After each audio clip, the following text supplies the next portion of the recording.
Hey guys, what's happening? Welcome to another episode of Metal Viking with me, your host Viking, and today I'm doing another album review.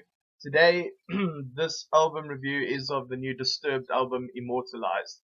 Now, as I've mentioned before in one of my previous videos, I've been a long time Disturbed fan. I discovered them in my final year of junior school, and I've been listening to them for quite some time now.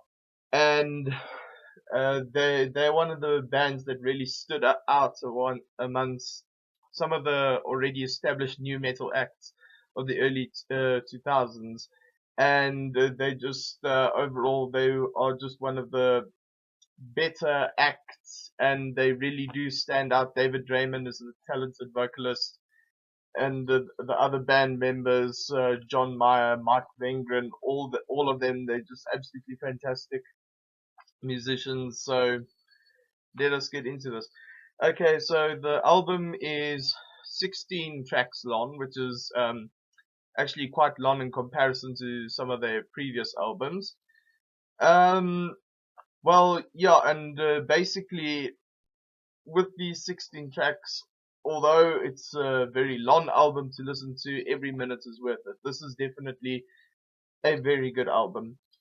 This album, I have to say, while I was listening to it, it actually overtook um, The Sickness as my second favorite album, because Indestructible will always be my favorites of all their albums. For some reason, something about Indestructible just purely resonates with me, and also it's just for the sense of nostalgia whenever I listen to the album. So I'll always be biased towards Indestructible, but this has definitely overtaken the Sickness as my second favorite Disturbed album. Sickness unfortunately has to drop to third place, so cannot share a pedestal. So Immortalized, uh, Disturbed, they were on a hiatus period for about 5 years. The last release prior to this album was Asylum, and that was back in 2010. During that time, David Draymond formed another side of project band. I cannot remember the band's name because I actually never listened to the band, but it was more of a industrial metal style of music. And while the project didn't go down that well, nevertheless, people kind of sat around just basically waiting and hoping that Disturbed would get back together, because also during this time David Draymond, uh, his wife gave birth to a baby girl, and I think maybe he was trying to spend some time with his newborn child before he starts doing more music and having to go on tour again, etc. So yeah, but maybe it was a good thing, because Asylum, it wasn't a bad album, wasn't a poor album either, but it definitely was not their greatest. It tried to go.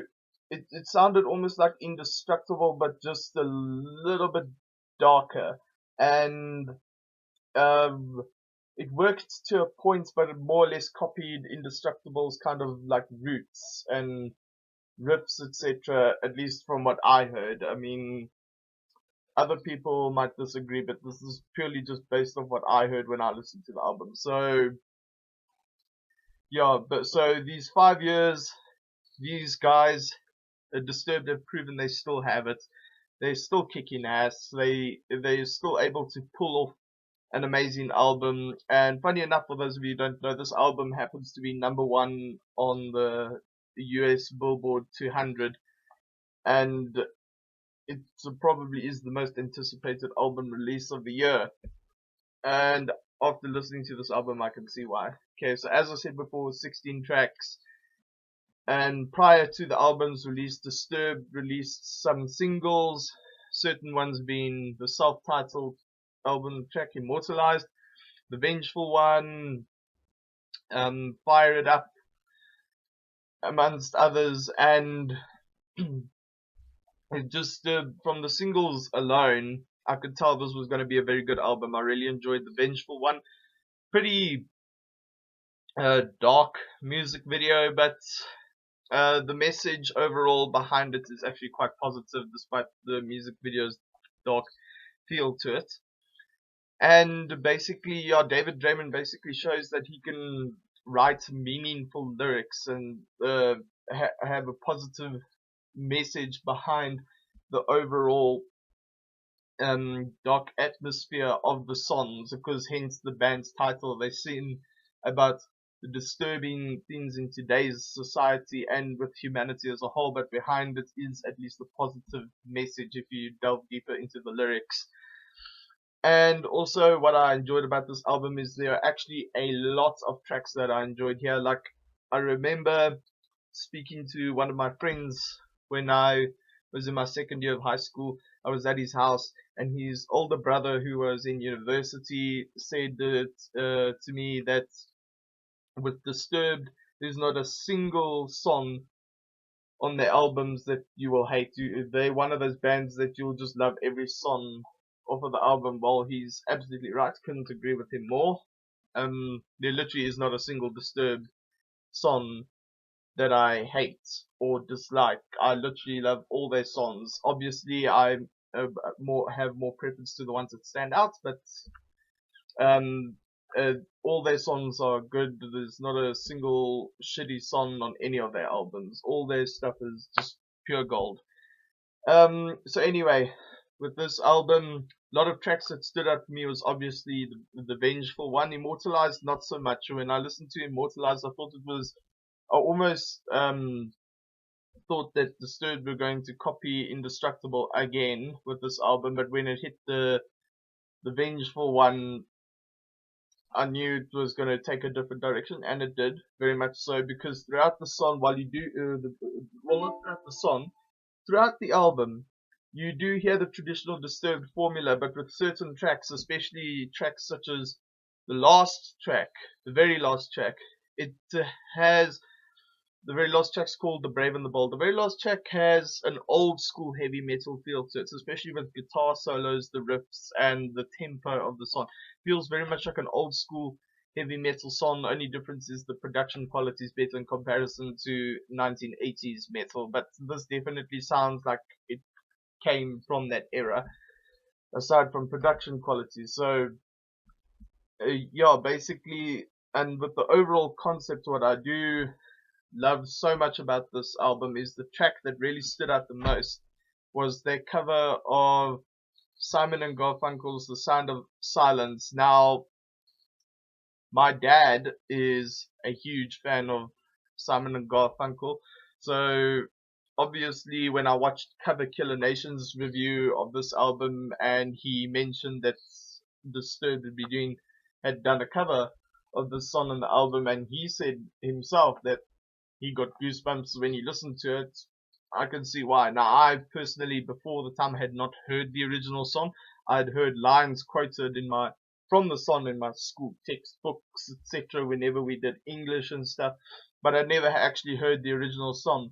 So after listening to this version, I went out and checked the original, and I know a lot of people who prefer the older style of music will argue with me and say the original is better, but in this case, I think this version is better. This cover is literally the best cover by far. I know the group Gregorian did a cover of the song as well, a Gregorian chant cover of the song, but not even that version comes even close to this. David Draymond has got a much more powerful voice, and the best part about this cover is they didn't do like what they did with the covers they've done of other older songs, like Disturbed have covered the Shout, Land of Confusion, Still Haven't Found What I'm Looking For. They've covered all those songs on previous albums, and they made them more metal sounding. This one, they didn't do that at all. This one is purely orchestral, and David Draymond just has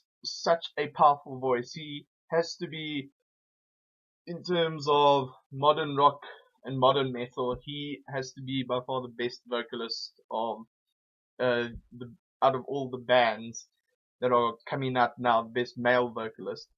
And this cover just completely blew me away. I think it's the best song on the entire album, which is funny enough. It's not even a metal song. It's purely orchestral, but it's just the best one. It's the one that has the most power behind it, and absolutely fantastic.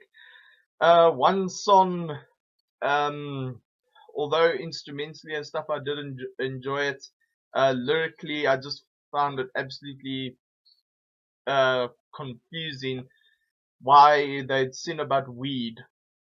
I don't know. Everyone's entitled to their own thing and beliefs when it comes to this sort of thing, but to sin about weed, especially, it just doesn't fit with Disturbed's image. Like Disturbed normally sin about, as I said before, um, the disturbing things in today's society and stuff, and then all of a sudden we have a song promoting weed. Like it just doesn't fit with the overall concept of the album. It's like you have a whole story of an album going down here, and then just suddenly track number 10, bam, a song about weed, it's just saying how good it is, etc. And then it's just totally confusing. Like I don't think they should have included it on the album, maybe as a side on a side EP release where they sing about things other than what they traditionally sing about. But yeah, it just doesn't fit with the concept for me. It's like, as I mentioned before in my review of Bloodstained Child's Epsilon, two songs on the album don't fit with the whole thing.